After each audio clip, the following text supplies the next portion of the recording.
Today I'll teach you how to download CSV file from URL in Windows Forms application. So let's start. This is a Windows form. Let's move to the code behind. So here I am adding a namespace system.net. It is required for the web client class.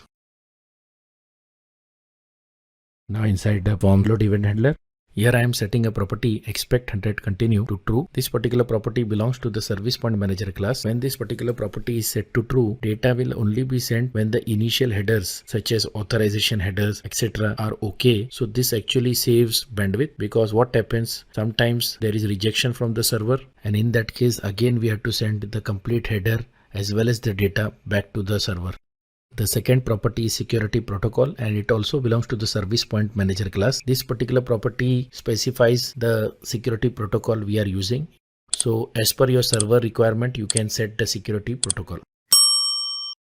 Now further you will notice I have created an object of web client class.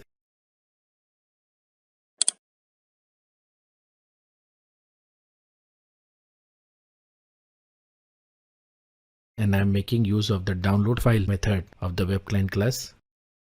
First parameter is the URL of the API. Next parameter is the path where the file will be saved.